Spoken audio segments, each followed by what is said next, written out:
Okay, once again, Cal, testing 1, 2, 3, please. Testing, 1, 2, 3, testing. Sounds like butter. You ready to go? Yeah, ready to go, man. Let's do it. Let's hit it.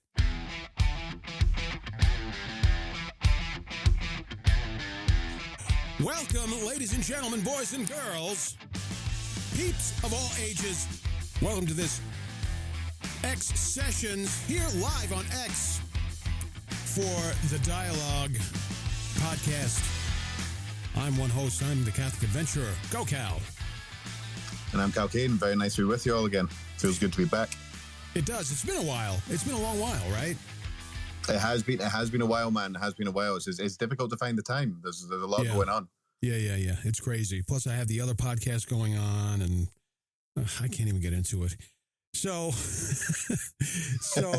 today we're going to be talking about transhumanism. No, not that trans. The other trans.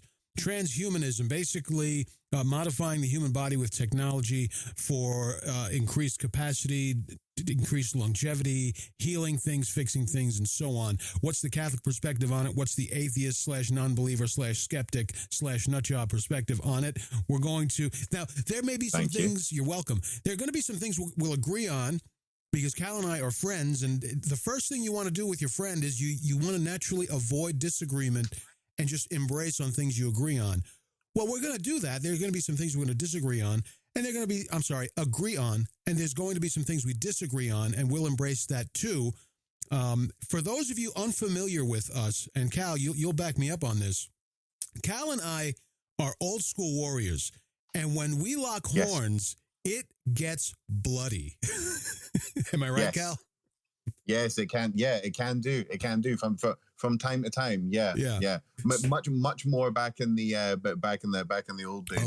Way more back in the old days. Well, I was re-listening a couple of weeks ago. I was re-listening to our social smackdown that we did on. What was that now? Well, anyway, and that one got really bloody. But I just wanted to give the people a warning about that, because people who are not familiar with our vibe, they don't know how close we are as friends. And they don't know that this, when we lock horns, which we may or may not do today, there might be a little bit of a spat, or it may be a bloody locking horns thing, but it's all good. Cal and I are very close friends, and once it goes there, we're still friends after it's over. So I don't want anyone to be scared or scandalized. No, not at all. No. It's a good one. Only close friends could speak to each other this way and then be cool afterwards. Basically, it takes years and years of practice. It wasn't always this easy, folks. Let me put it like that. Yeah. It wasn't always this easy. Well, when we first met, when we started, we were not friends. We were we were going at each other's throats. Yeah, I mean, I was a very, very different person when we met. Like, if someone would have said to me that, like, I would have ended up on this side of the political spectrum, if I'd ended up more on the right, the conservative side, you know what I mean? Like, if I'd kind of like softened my stance on Christianity, almost became, a cultural, I have more time for a cultural Christianity, all that type of stuff. If you'd said that to me when I was like 20, 21, 22 years old, I would have been like, sure, I want some of whatever you're smoking, but you're insane, because that's never going to happen. So, yeah, it's happening all over the place. When you look at Dave Rubin, who used to be very liberal. Oh, goodness me. Yeah. And now Dave Rubin would not say, I mean, I think Dave Rubin would still call himself liberal, but he admits that he's gone way more conservative in a lot of the things that he believed. Yeah. Well, there was not to or too glib a saying, but there was nothing left for me on the left. The left left me. So to speak, you know what I mean? Like, it wasn't like I felt like I kind of had he says the same thing. Self-exile. Yeah. He says the same thing. That's so funny. Yeah, a lot of people do. A lot of people had that same experience. Right. A lot of people did. Yeah, it wasn't that they wanted to leave. It was that there were people without nations, so to speak. You know what I mean? Yeah. So, and then didn't think the right was right. It's kind of cute how you can say it, basically. So it kind of rolls off the tongue. But then so it's kind of center ground. But then you realize that the right aren't all just like evil people that the left have just been drumming into you from a young age. Religious indoctrination style type thing. You know what I mean? Get them in there.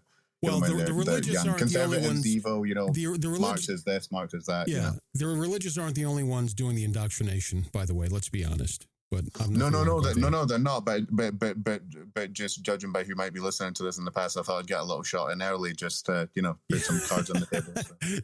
So. You just wanted to show your secularist card. You just wanted to show that so that people know you're the real deal secularist. It's like me just having a gun holstered, you know what I mean? It's just like, just so we're aware, it's always there, So, yeah, but yeah, that was a tangent, but it was a worthwhile tangent because, it's strange having nowhere to go to, you know what I mean? Yeah. But then, read a little bit more and you go, all right, okay, cool. I've been a conservative my whole life. I just didn't really realize. It really has to be all about the truth, even if it's uncomfortable, even if you're holding on to what you think is true and you're presented with compelling evidence and a compelling argument that something else is true, something that perhaps you didn't expect or like. I mean, it has to be all about the truth.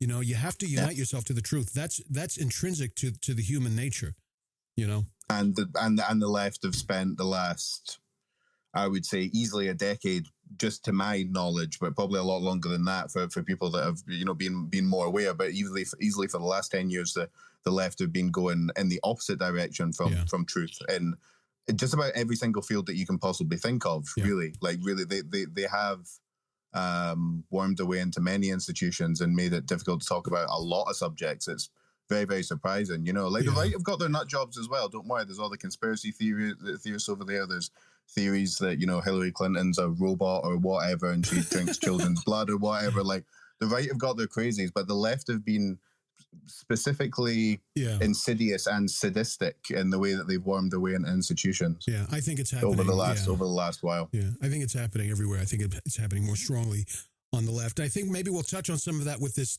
topic of transhumanism because, let me get in. How about we just get into it? How about we just start with the article that we're basing this on and then get into a conversation and see where it goes. Hit it, man. Hit it. Okay, so this comes from Catholic News Agency. What is transhumanism and what are its ethical challenges? A Catholic philosopher responds, written by Diego Lopez Marina. Here we go. The term transhumanism has been gaining prominence in recent times, sparking debates about the future of humanity. So let me paraphrase a little bit. Transhumanism is basically a philosophical and intellectual movement.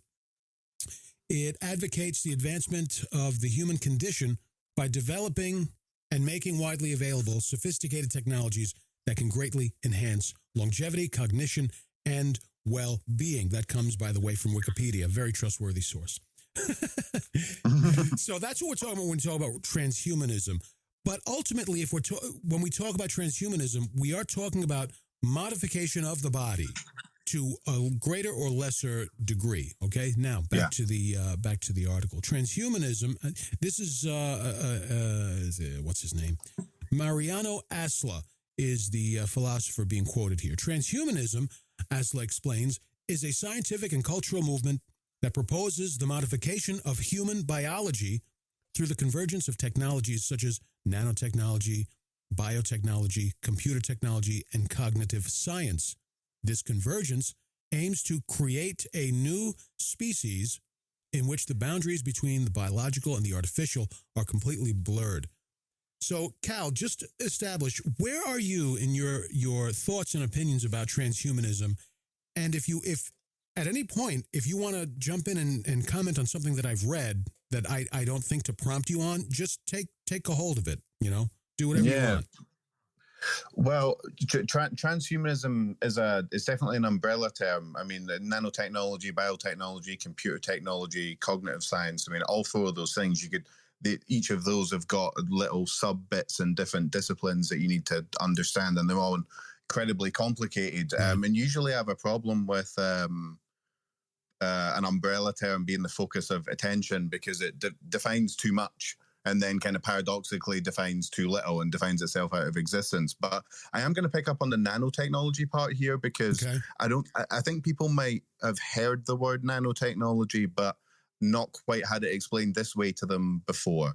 What we're actually potentially talking about here is being able to actually manipulate atoms. So not manipulating systems, not manipulating how a heart beats, actually manipulating the very structure of the heart itself to fix the leaky valve or the valve that's pumping too much or too little or whatever other parts are of the heart. I'm not gonna try and describe it here. I'm not a scientist, obviously. I'm not a doctor. Technology that corrects a heartbeat.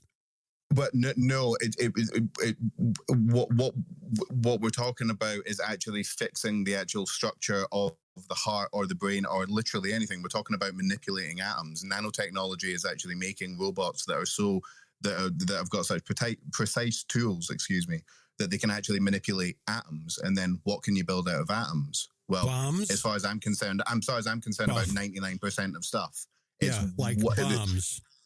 Well, whichever way you want to take it, we can definitely talk about the potential for making bombs. I'm down for that. We can also talk about making a new heart for someone, We get the possibilities are literally endless. Someone gets a bullet wound to the heart. They're not dead, but they're going to die.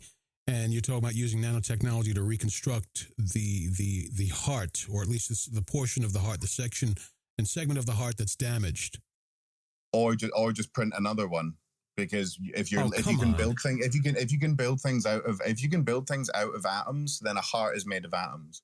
The soul, consciousness, some quantum stuff that might not necessarily be representable by atoms. That's why I say 99% of stuff is made of atoms. Right. But the actual future is so dizzying that we might actually just be able to. Well, actually, not might.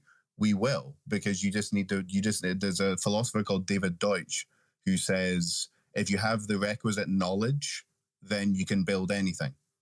So if we know how to do something, we'll one day we very likely will have the technology to do it, and then we will actually be able to just manipulate life at the fundamental part of life to actually just build new things, which is fantastic in one way. But one thing I was thinking about today,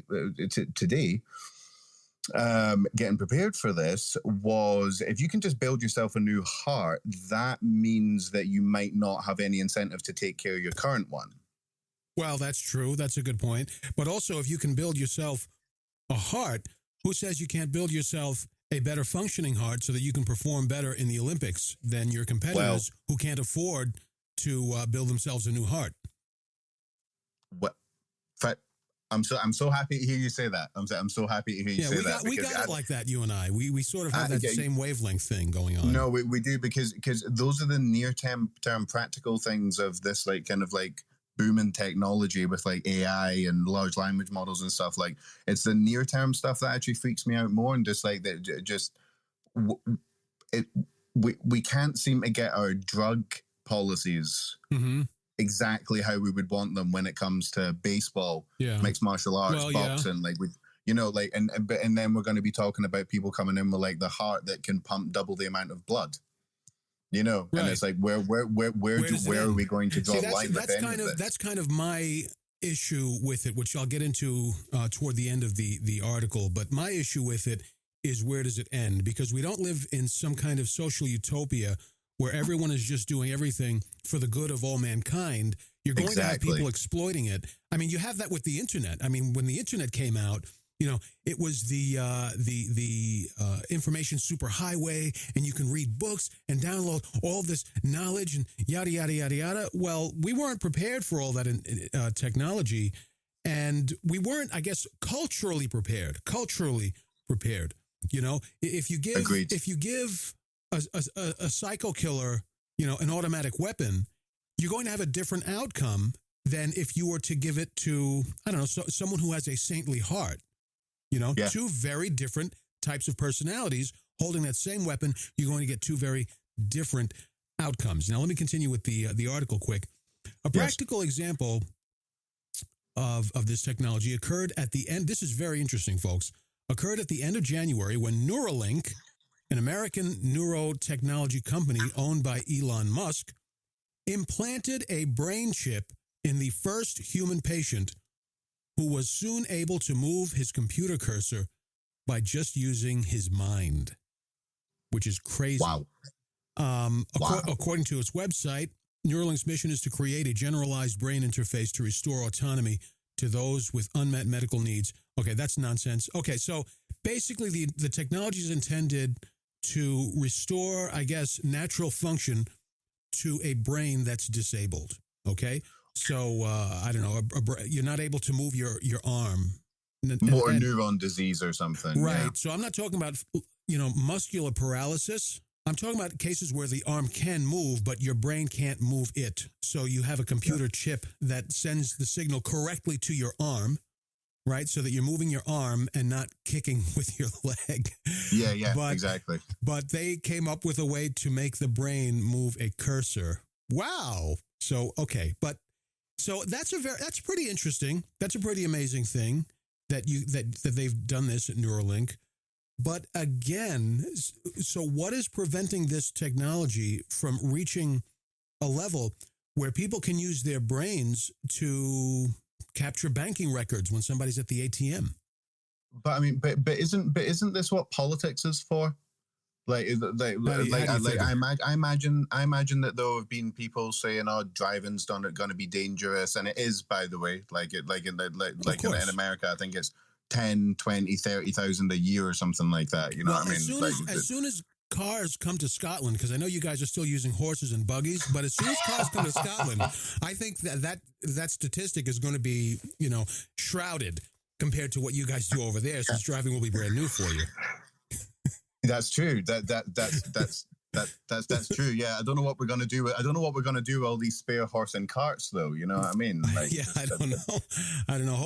Hopefully you'll go to war with England again, and then you can use them all on the battlefield. Because I've seen that Braveheart movie, and you need a lot of horses to go to war with England. That's what I saw from that movie. Yeah, definitely. Yeah, just right into the center of London, right in the Croydon on horseback. Yeah, exactly. I like it. Or Falkirk or something. I just want to say hello to Falkirk. You like that one? I just want to say hello to Solar Requiem. Just joined us in this Twitter space. Hello and God bless you, brother. And I don't think I officially said hello to Sylvia Roble. She's a great fan, a lovely, super super classy woman. Thank you for joining us. So, Cal, I'm sorry I broke you off on that tangent with the no, it's quite all right, man. It's quite all right. That's quite right. That's what I'm here for. I need to pick up on something. You sounded dismissive of implanting the chip into the person's brain, and that person was able to then because I think there's a question implicit with this whole thing when people talk about the slippery slope. Yeah. What you're basically saying is that my worries about stuff that hasn't happened yet outweigh any potential good that this might do. I think that's a bold statement, because we might because people are born in ridiculously unfair circumstances that they don't deserve. So you get people that are born with horrible defects, right? And they're in a third world country and so on and so forth. Who would we, you, me, anybody else be to deny developing this technology so that we can treat those people better? The thing is, see, I'm with you. See, here's where we'll agree, that people born in unfortunate circumstances or with disabilities, I agree that if there's a way to restore them to their nature, okay, let's say, for instance, a person is born blind, a baby is born blind. Okay, their eyes do not function in accord with the nature of human eyes. So if there is a way to make their eyes work, right, with technology, and it restores them to the function of their nature, I think that's a beautiful thing.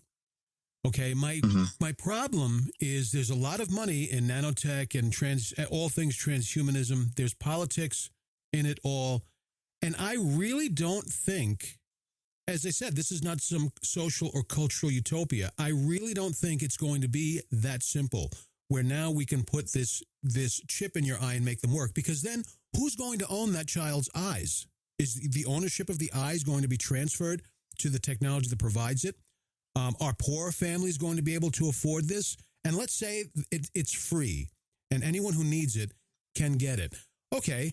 Do we really trust that there's not some maniac somewhere who will be able to turn off that child's eyes if, I know I said it's free, but let's pretend the bill isn't paid, or this person is saying something, this person grows up and now they're saying something political that we don't like. Do we really think there's that the potential for a maniac to turn off that person's eyes does not exist? I think it does exist. I think we see the ingredients of that kind of diabolic behavior now. We see it now. So it's not that I'm poo-pooing the potential it has to restore a person to their intrinsic dignity. It's not that. It's that I fear where this will go, because we as a human race are really not that benevolent, where all we're doing is restoring sight to the blind with technology and calling it a day and sending them on their way. So I guess the ultimate question, and my suspicion is you probably feel similarly to what I just said. So my ultimate question is, do we permit this potential good knowing that it could result in a greater evil? I feel like, and you can correct me on this, I feel like your position is, yes, we do the potential good anyway and hope for the best in terms of whether or not it will result in an ultimate evil. I feel like you would say, yes, let's do it anyway because maybe it won't go evil. I'm saying, let's not do the potential good because it'll likely result in a greater evil. Does that make sense? Well, yeah, no, it makes sense. I mean, I'm just gonna tool the conservative line here and say that anything we do it slowly with great care. And I think there's some pretty obvious goalposts that I would be able to put in place right now. Some kind of like safety measures that would be, I think, fairly good just to get us just to get us like even started. It's not like like we restore someone's eyesight and then we can't not justify someone being able to run 1,000 miles an hour or something like that. Like, I think there's obvious goalposts where, like, because a lot of the time what you would want to do with technology, if you were a good person, in my opinion, is you would want to mitigate bad luck. Mm-hmm. And bad luck is really, really obvious. An athlete getting, an athlete getting an advantage, a maniac turning off someone's eyes, which I think is completely plausible and a worthwhile thing to worry about out loud. While you still can, because so far they don't have the power to turn off your mouth, but they do have a power to turn off your voice, because they've made the voice social media and technology. That is now the voice. It's not some guy. It's not some guy taking a stand in the middle of the public square, standing on a soapbox, saying "Down with King George." Now it's social media. They have made that the public square, and they can't turn off your mouth, but they can turn off your voice. They can, they can, but I don't know what to do with that. That reminds me of a point that, not trying to say you're on the left, but that reminds me of a point that someone might raise in this conversation of someone who was on the left. They would raise a point where it would be something along the lines of, bigger people with more money are kind of like in control, and they've kind of like got like some amount of control over us. Like, yeah. I would say to that, yeah, that's probably true, but is it particularly pragmatic to spend too much time thinking about it? I would say probably not. I feel like if we just roll the dice and say, yes, let's go forward with this technology, and it's always about the kids. It's always, let's move forward with this technology that gives sight to blind children. They always use children to justify it. George Carlin had this joke years ago where I can't repeat it because there's vulgarity. Because it's George Carlin. It's George, exactly. I couldn't have said it better myself. But he said they're always advancing, these BS bills and always justifying it with the kids. And he's right. So, no, he's right. Yeah. My position is they're going to say something like, let's restore sight to these poor blind children and everything will be okay. Well, maybe it will be okay for the first 5 years or so. And then we start seeing side effects and this and that. We cannot possibly account for the side effects when we are messing with nature. That's number one. Number two, let's say it's 10, 15, 20 years in, and we're seeing all these side effects, and it's had 10, 15, 20 years to become something dishonest, something that's about profit, something that's about manipulating individuals who benefited from this technology. Well, by the time it goes there, it might be too late to turn back, because now the technology will be so ingrained in the human culture. It's like today, it's not like you can just turn off the internet and say, you know what, the internet was a bad idea, just turn it all off. You can't do it now. you just couldn't. Yeah. You know, if 75% of internet traffic were things like pornography and gross violence and yada, yada, yada, yada, and they said this, and there were medical studies and psychological studies saying this is definitely affecting human culture, human development. It's absolutely affecting children. 75% of this traffic, there's no way to turn off 75% of it. If we want to save Western civilization, we have to turn off the internet. They would not be able to do that. They would not be able to do that. So by the time this technology has reached maturity, not just technological maturity, but cultural maturity, it may be too late to just say, you know what, this turned out to be a bad idea. Let's turn it off. Because then you have to wonder, who holds the remote control to all of this technology? Who is it that holds the remote that turns off this child's eyes or turns off this granny's new hip? You know? Yeah. Let me back up and pick you up. Let me just pause you there for a second. In about a minute or two, I'm going to invite you guys, if there's anybody in there, whether it's Solar Requiem, Sylvia Roble, or Invisible People who would like to chime in about a minute or two, I'm going to open the invitations if you want to chime in and have a conversation or be part of the conversation for a couple minutes. If you don't, that's okay too. Cal and I can really command the microphones on our own, no problem. Go, Cal. Let me just back up a little bit and pick you up on something you said. You said that when we start to mess with people's, I think it was children's nature. The nature of their eyes. Yeah, the nature of their eyes, but their nature in general. Yeah. I think, with respect, that your distinction of where exactly that line is completely arbitrary. I think it will crumble under further investigation. Well, let's see. You want to put it to the test? Because finish your point. Finish your point. I'm sorry. No, it's fine. I think that a huge amount of human beings died in childbirth for the longest time, or didn't long outlive it for the longest time. Right. So is that a human being's nature? Is medical science tampering with that? Well, that's a very good question. So, and I had this fight with a lot of people years ago over a similar question. That's all I'll say. And basically, when medical science restores a function to its nature, that's a good thing.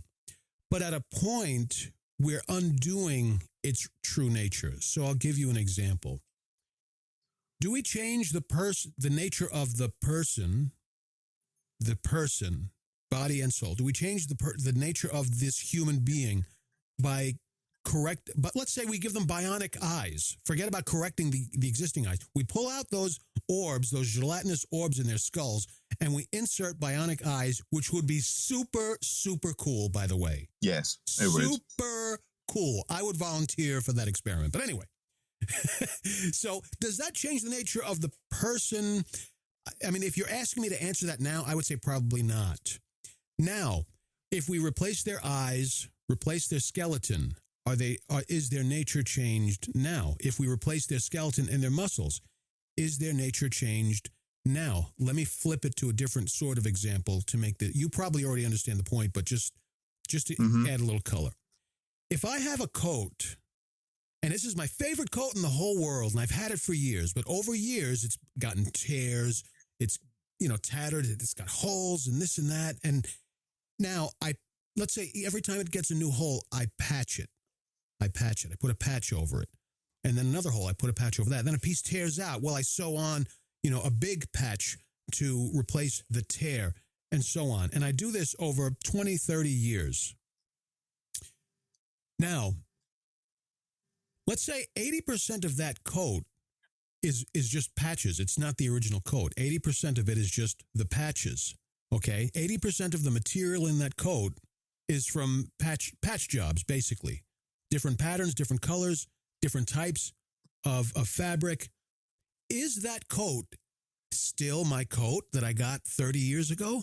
Or has it changed to such a degree that now it's different. That's ultimately the question. Have we changed the person by giving them new eyes? I would say probably not.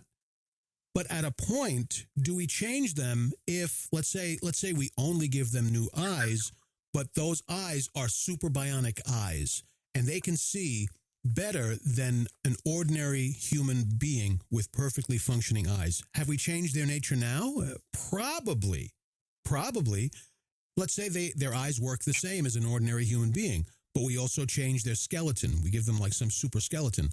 Are they now changed so much that they're technically another species? Now, this can dive into a theological argument, which, for the sake of speaking the same language, I'm not going to go there. Because then we have to ask, well, if the soul is the same, isn't the person the same, and so on? I'm not going to go there. Let's say we're just talking about the body. If we change their body enough, has it now become a different nature, a different person? I would say yes, and I would argue that's a bad thing. Well, that reminds me of a philosophical problem called the ship of Theseus, I think it's called, or Thesis, where they change one bit of the ship, it got damaged, and then they come back, and the question is how long before it's no longer the ship of Theseus?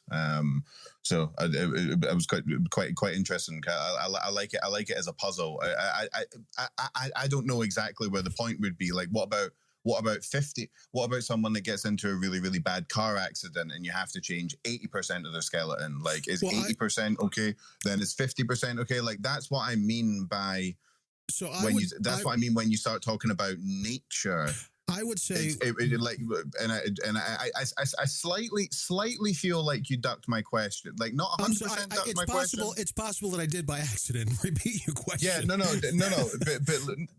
but my point is, I mean, okay, let's not do the anarchy that was childbirth up until medical science came along and stopped all of God's handiwork.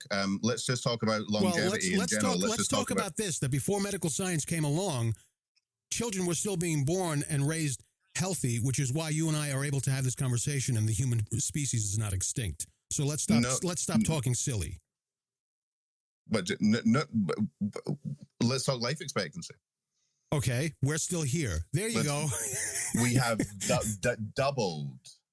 doubled life expectancy. Right. So, and then without this technology, we will double life expectancy again. So then old people not being able to do 50 pull-ups or chin-ups or whatever when they're 97 is going to seem weird. Or Mike Tyson is arbitrary. Or Mike Tyson is now able to box somebody half his age.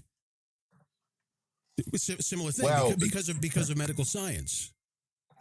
Because of anabolic steroids in that situation, but that's that's boxing. We'll leave that out of the conversation. Yeah, but it goes to the point. So what I'm trying to say is when something has changed substantially enough that its essence is different, then the thing is different. You understand? So let's say the defining characteristic of my coat is like this fur collar, right? It doesn't matter how much of the coat changes. If the fur collar is the essence of how that coat looks, you understand? Then you could argue that it hasn't changed essentially enough that it's a different coat, even though 80% of it is a different fabric. Yeah. Yeah. No, the ship of Theseus, I mean, it's still a problem for me. It's like if you take individual grains of sand and you put two of them together, you don't have a heap of sand. But if you put enough grains of sand on there, suddenly you've got a sand dune, and you're not quite exactly sure, where it came from. Right. But shall we move on with the article? There's not much of it left, but I can. One of the main ethical challenges posed by transhumanism, according to Asla, is the impact it would have on all aspects of human life, from reproduction and birth to social organization, including education, emotional life, work, and aging. Let me pause there because that touches on something that I was going to say a moment ago. Yeah, can we top it there? Because I want to. First of all, I want to just point out. You want to go first? Go ahead. You can spot the Catholic a mile away. The first thing, reproduction and birth. Oh yeah, second to we love talking social about organization. That. Like obviously, I know this is a Catholic website, but like you could tell immediately with that. But I just wanted to point that out. It was funny. It's all right. I think the thing that I want to point out touches on something you said earlier, which I forgot to kind of revisit. You're talking about doubling life expectancy, but what are we doing to life with, see, it's not just medical science that's advanced, right? Human culture has advanced. And what are we doing to life? You know, if people lived, let's just say 45 years of fulfillment and peace, and now they live 90 years of misery and rat race that depletes them of energy and joy and so on, I would rather live 45 years than to live 90. It's bizarre to me to hear someone call themselves pro-life and say, I would rather have less of it. That's mind-boggling to me. Well, because it's the weirdest juxtaposition I've ever heard in my life. Well, listen, if you have, I don't know how, see, you guys don't have cars yet, but when you do, you'll learn that there's different there's different octane grades, okay? So would a person rather have higher octane, better quality fuel in their car, or would they rather have cheap stuff that's less expensive, but it makes your car run like crap? It's not always about quantity. You know, the realness of a thing comes down to the quality of its essence. I agree. Not just the volume of its essence. I agree. You know, so that's just something that I thought. Well, let me get back to the article, unless you had something to say. Well, I mean, I do, but I think we might end up lingering on it. So if you want to read some more of the article first, then we can come back to it. I've got it screenshotted in my brain. All right. By radically modifying the human body, Aslo points out that there is a need to carefully analyze the possible benefits, but also the costs, risks, and possible unintended consequences. For example, if in order to extend the longevity of some people, which is what you were talking about, Cal, if to do that, it's necessary to experiment on healthy people and expose them to unpredictable risks, that would not be morally permissible. I think, Cal, that's something we shouldn't overlook, that in order to perfect this technology, you would necessarily be experimenting on healthy people, which I think they're doing. Which I think partially, I think that was what the COVID vaccine was, but don't get me started on that. I think that was at least partially an experiment, but a separate topic. I'm sorry. Yeah, I mean, it's a separate topic that I'm like a tractor being I'm pulled so sorry. towards, I didn't know that, or I wouldn't have said anything.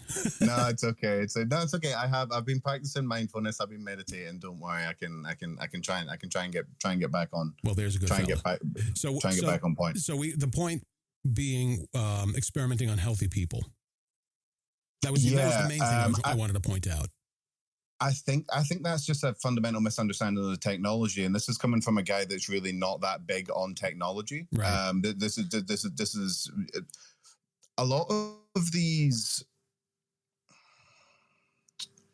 You don't need to experiment on humans if you already understand the entire anatomy of a human being.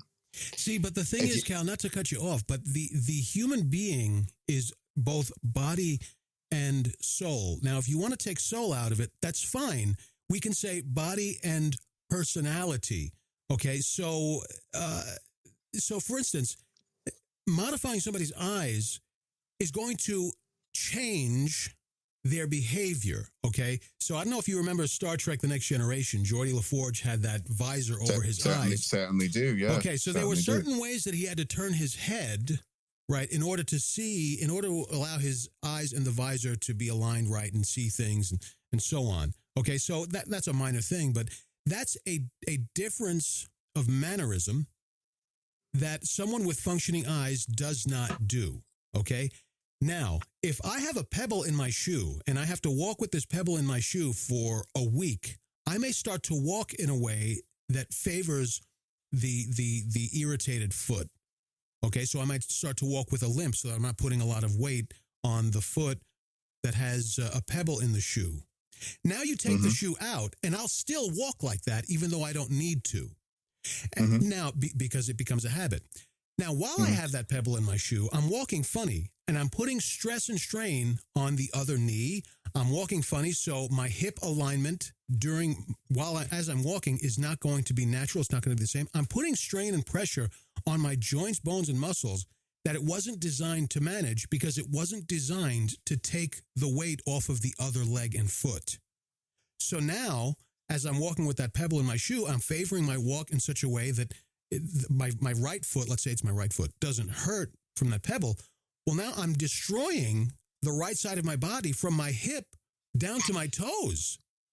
Why? Because I had to alter something to compensate for that pebble.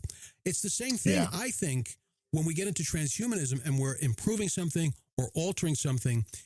We can't predict what changes will occur in human behavior, right? In the human personality, in the expression of the human spirit as a result of this technology. You know what I mean? I think I know what you mean. It produces a change. It will produce a change that we can't predict. You know. Well, let me see if I've at least misunderstood you, and then you can then you can correct me.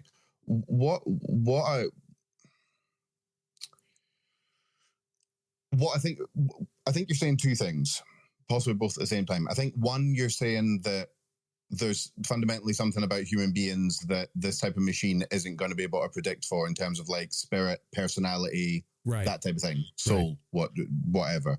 I think that's half of what you're saying. Yeah.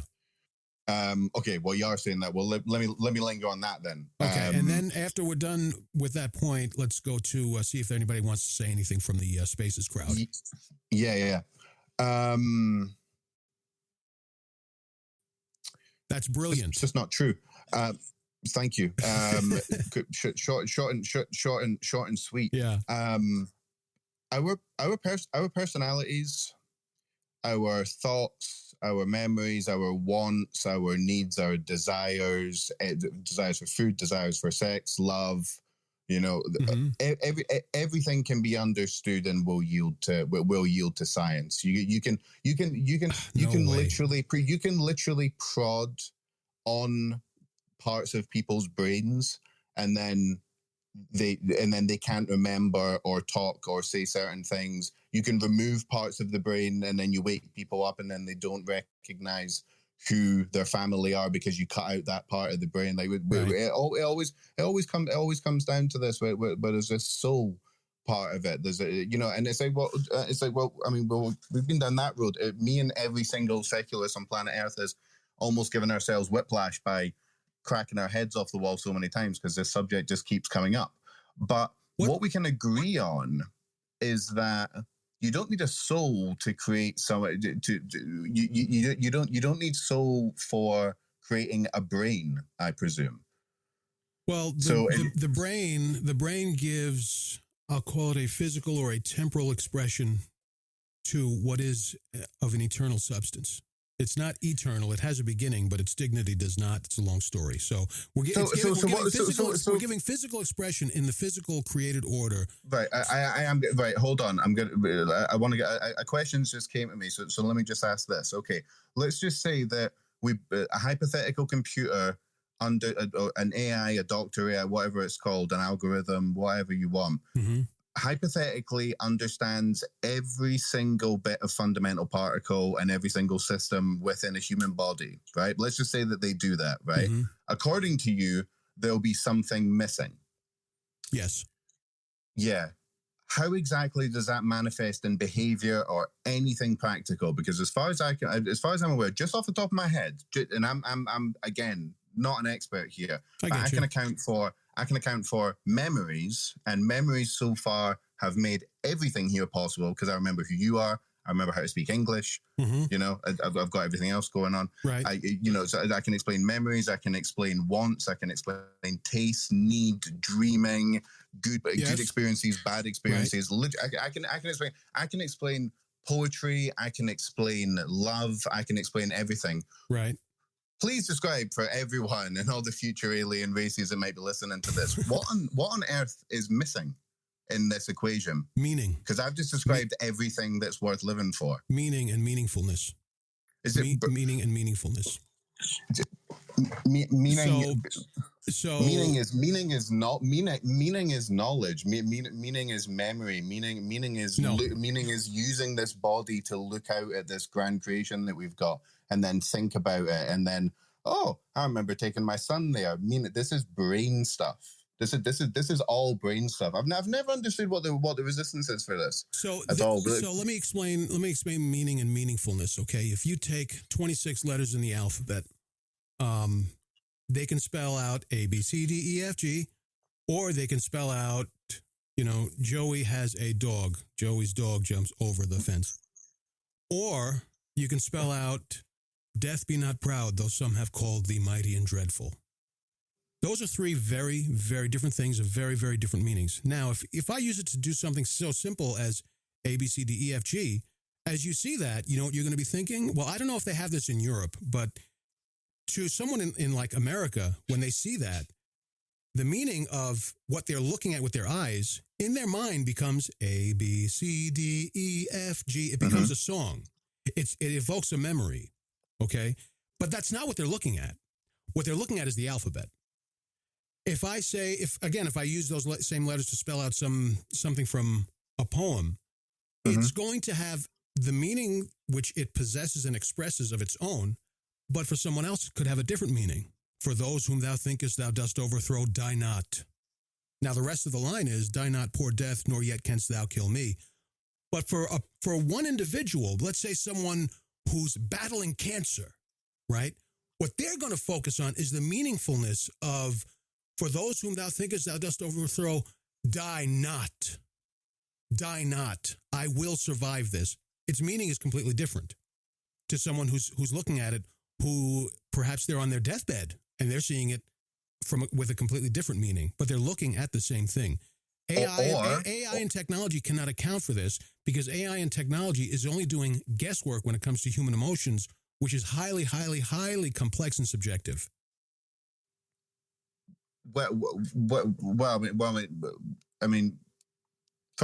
First of all, you can't be a little bit of scripture.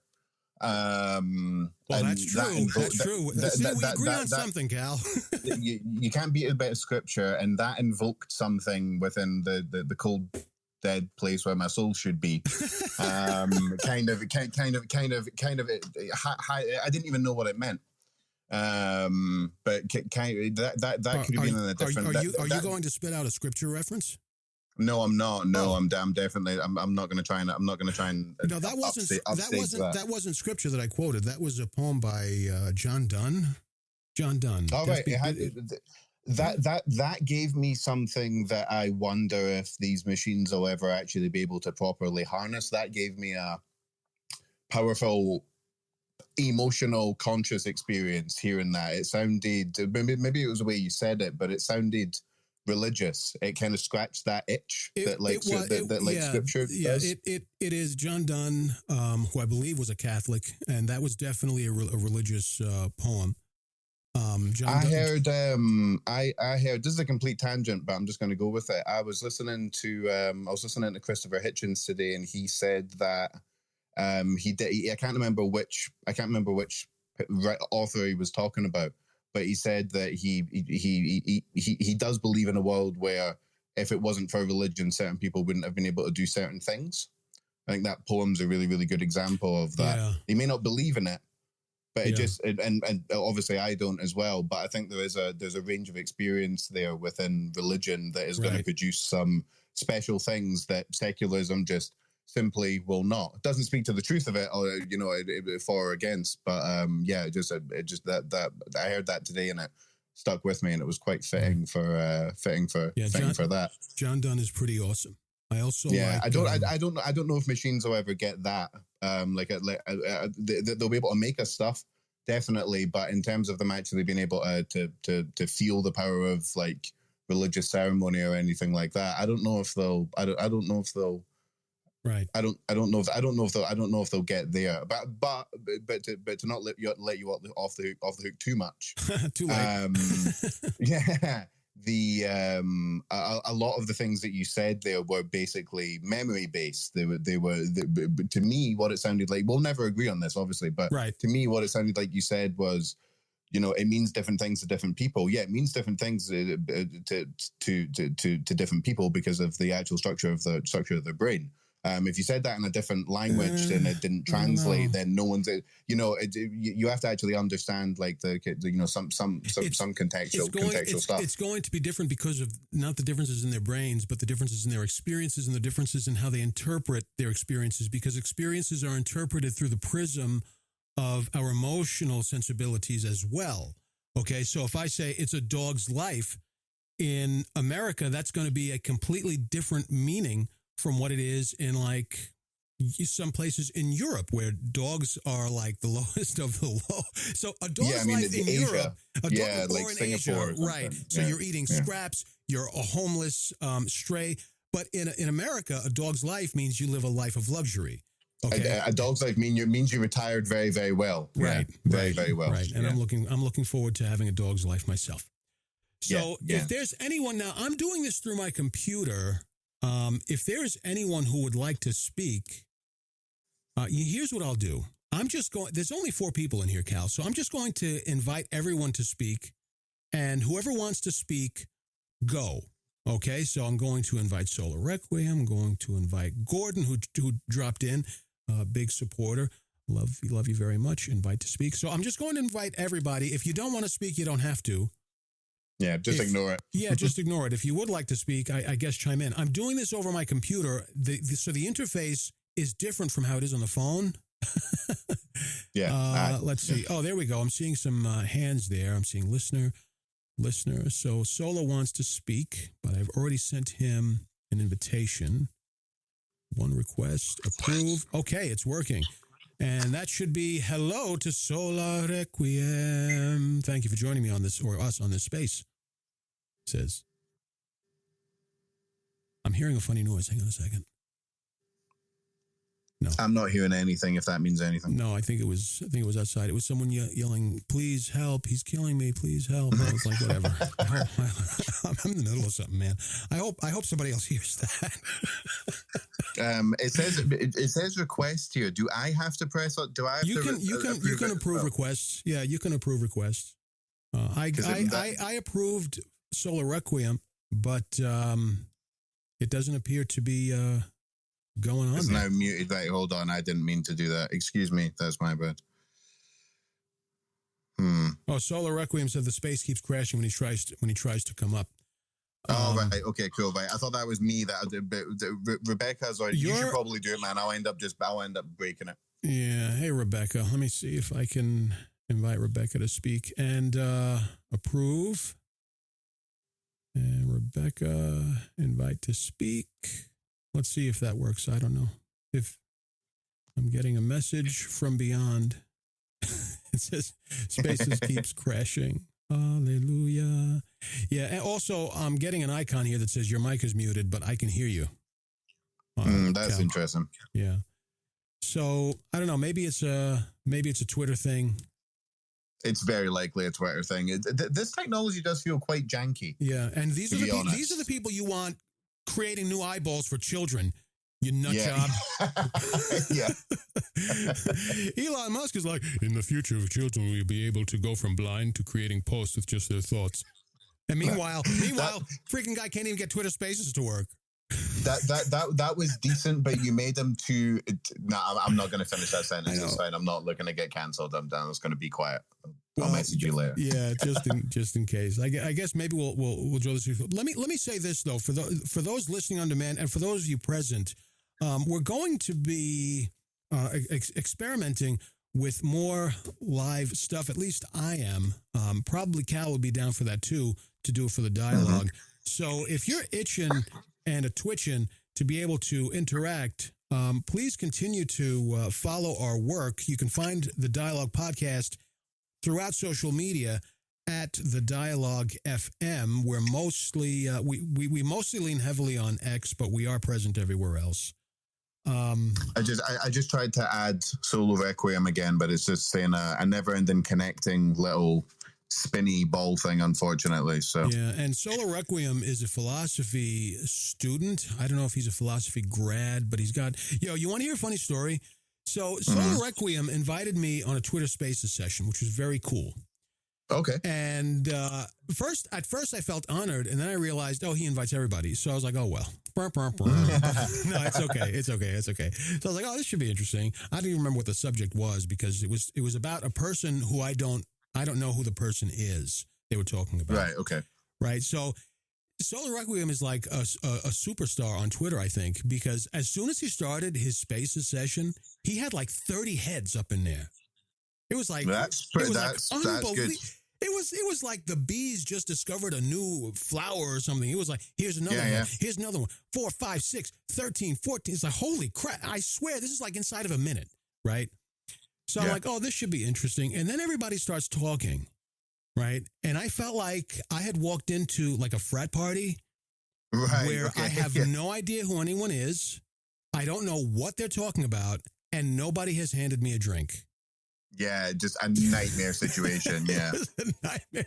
And I'm totally out of my league because I felt like all of these folks are like these young cats. First of all, they all speak a common language, right? I'm not up in all their parlance, right? I'm still in like 70s and 80s land, and I still use some of that vernacular. But I don't know what they're talking about, who they're talking about. It was like I walked into a frat party, and I am totally out of place. And as I said, nobody put a drink in my hand, so I walked out. Yeah, I would have done the same thing. I would have just kept on going via the back door. Wouldn't have even taken my coat off. Yes, man, most definitely. But he would have been an interesting cat to have on because, as I said, I think he's either a philosophy student or he's a philosophy grad. So he probably would have had some interesting thoughts to share. I'm very sorry that he wasn't able to come on, man. Yeah, I know. It's the technology is it's a little bit annoying. Yeah. Are you wanting to do more, or are you happy, or what's like? I think that's a show, bro. Unless you want to talk about something more. Yeah, I think so too, man. I think so too. That was fun. All right, well, a couple of announcements. We're going to be prepping season 2 very soon. In season 2 of the dialogue, we're going to be talking about AI. I've been doing a lot. Cal has researched the living hell out of AI, just like as a personal passion. So Cal really knows a lot about it. I've been experimenting with its usage, with its utilization, or its utility, I guess. I've been experimenting a lot. I have my opinions of it from a philosophical standpoint. And Cal has his thoughts on it. And in talking about this privately, Cal and I have some overlapping thoughts, and we have some divergent ones. So that's going to be season 2 of the dialogue. And also, I'm waiting on approval for a community on locals. I don't know how long that approval process takes, but if you're not aware of it, make sure you're following me on Twitter at @ForTheQueenBVM. And because locals, Cal, we're able to interact and stuff like that. And it works. It actually works. Yes. People are able to subscribe or drop tips. We're able to do exclusive stuff for the members, stuff like that. So keep an eye out for that. Yeah, it looks good. I was giving that a little look. Yeah, it looks pretty good. I like Dave Rubin as well. So yeah. He's pretty good stuff. So any final thoughts, Cal?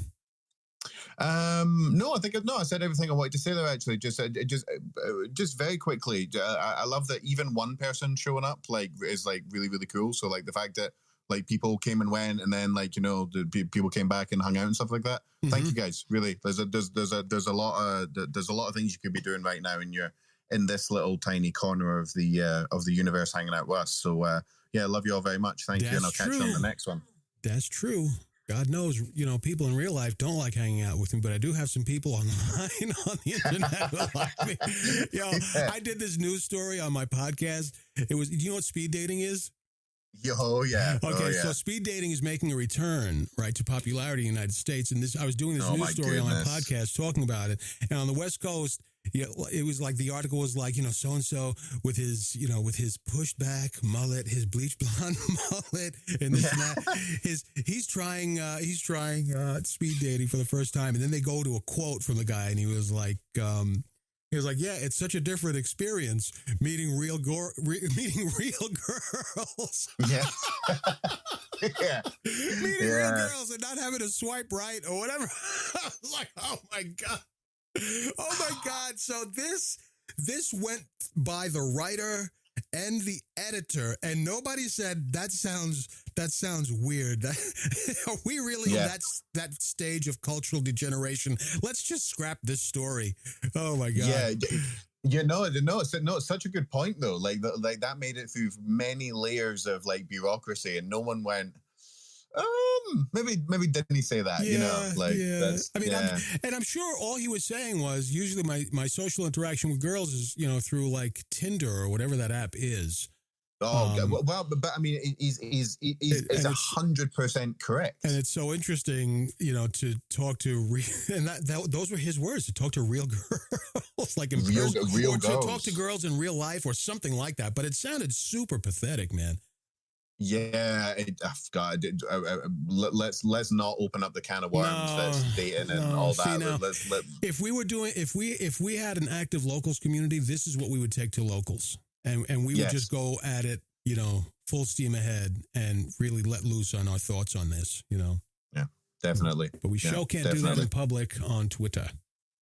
No, not right now anyway. Not right now anyhow.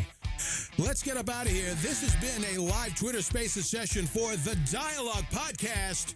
I am the Catholic Adventurer. And I'm Cal Kane. It's been great. Been a great time. Catch you later. Follow our socials at The Dialogue FM everywhere. We are most active on X.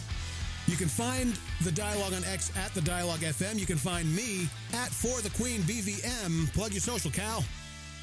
At Real Cal Kane. Come hang out. If there is a God, may he bless you and be with you all. Thank you, folks, who joined us in the Twitter Spaces. See y'all later. Bye-bye. Bye-bye.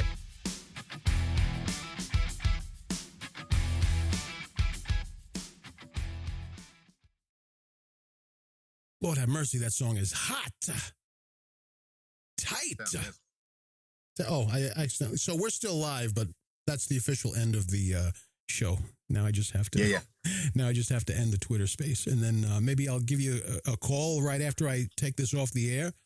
Yeah, definitely. Yeah, just a debrief. Yeah, definitely. Yeah, most def. Thanks again, folks. Thank you, Sylvia. God bless you, lady, and thank you, Gordon. I appreciate your support, both of you, and I love you all. And talk to you guys soon. Bye-bye. Bye-bye. Now that we're off the air, let me tell you what I really think about Sylvia. No, I'm just kidding. Just kidding, Sylvia. Just kidding.